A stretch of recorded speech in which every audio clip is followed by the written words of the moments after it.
Resesi adalah di mana kondisi ekonomi negara sedang memburuk. Hal itu terlihat dari produk domestik bruto (PDB) negatif, pengangguran meningkat, hingga pertumbuhan ekonomi real bernilai negatif selama 2 kuartal berturut-turut. Resesi terjadi saat aktivitas ekonomi mengalami penurunan yang signifikan dalam waktu stagnan dan lama, mulai dari berbulan-bulan hingga bertahun-tahun. Keadaan ini terus menimbulkan dampak dalam kehidupan masyarakat. Pada umumnya, resesi terjadi saat ekonomi di suatu negara tumbuh negatif pada 2 kuartal beruntun, seperti yang diketahui pada tahun 2020. Lalu dunia mengalami resesi akibat terjadinya pandemi COVID-19, sehingga menyebabkan berkurangnya beberapa lapangan pekerjaan serta tidak sedikit pegawai yang dirumahkan.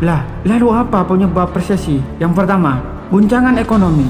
Adanya guncangan ekonomi yang mendadak seperti saat dunia dilanda pandemi COVID-19 adalah salah satu penyebab dari resesi ekonomi. Hal ini ditandai dengan lemahnya daya beli masyarakat akibat kesulitan finansial karena pembatasan ruang lingkup kerja untuk memberantas penularan COVID-19. Kedua, perkembangan teknologi. Resesi tidak hanya disebabkan oleh faktor ekonomi saja, tapi juga berkaitan dengan berkembangnya teknologi. Adanya revolusi industri membuat robot-robot akan menggantikan banyak dari pekerjaan manusia. Jika hal ini terjadi, maka akan banyak pekerja yang berpotensi dirumahkan dan menjadi pengangguran, sehingga resesi tidak dapat dihindarkan. Yang ketiga, inflasi. Pada tahun 2020 lalu dunia telah mengalami resesi akibat COVID-19. Sekarang, resesi ekonomi dapat terjadi karena tingginya angka inflasi akibat harga sejumlah komoditas energi yang melambung. Keempat, deflasi. Tidak hanya karena adanya inflasi, deflasi juga bisa menyebabkan resesi ekonomi. Deflasi ini ditandai dengan menurunnya harga barang ataupun jasa. Jika dilihat sekilas,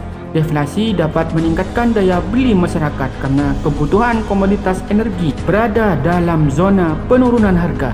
Akan tetapi, jika terjadi secara berlebih maka akan merugikan penyedia jasa dan barang. Penyedia jasa dan barang otomatis akan berhenti karena kerugian akibat penurunan harga yang anjlok. Kelima, tingginya suku bunga. Inflasi yang melambung tinggi menyebabkan bank sentral menaikkan suku bunganya. Permasalahannya, dua hal tersebut dapat diperparah dengan daya beli yang mulai menurun karena semua berada dalam kenaikan harga dan dapat menjadi pemantik terjadinya resesi ekonomi. Keenam, ketidakseimbangan antara produksi dan konsumsi. Ketidakseimbangan antara produksi dan konsumsi menjadi pemicu berikutnya. Barang dan jasa yang diproduksi secara berlebih dengan tingkat konsumsi atau daya beli yang menurun bisa membawa malapetaka bagi produsen. Hal ini mendorong terjadinya impor secara besar-besaran, membengkaknya pengeluaran perusahaan, dan menipisnya laba perusahaan dalam negeri. Yang ketujuh, nilai impor lebih besar dari ekspor. Indikasi lain terjadinya resesi adalah nilai impor suatu negara lebih besar ketimbang ekspor. Hal ini bisa memberikan efek terhadap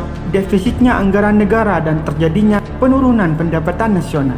Yang kedelapan, tingginya tingkat pengangguran. Tingginya angka pengangguran suatu negara bisa mengindikasikan negara tersebut mengalami resesi sebab tenaga kerja memiliki peran penting dalam perputaran perekonomian suatu negara. Apabila angka pengangguran meningkat secara terus-menerus, hal ini akan mengakibatkan terjadinya tingkat kriminalitas yang ikut naik. Secara garis besar, resesi adalah situasi yang muncul karena berbagai faktor, misalnya krisis keuangan, salah mengambil keputusan perekonomian, adanya disrupsi pantai pasokan, disrupsi perdagangan eksternal, pecahnya gelembung ekonomi, sampai dengan faktor yang ada di luar kuasa manusia seperti bencana alam ataupun pandemi.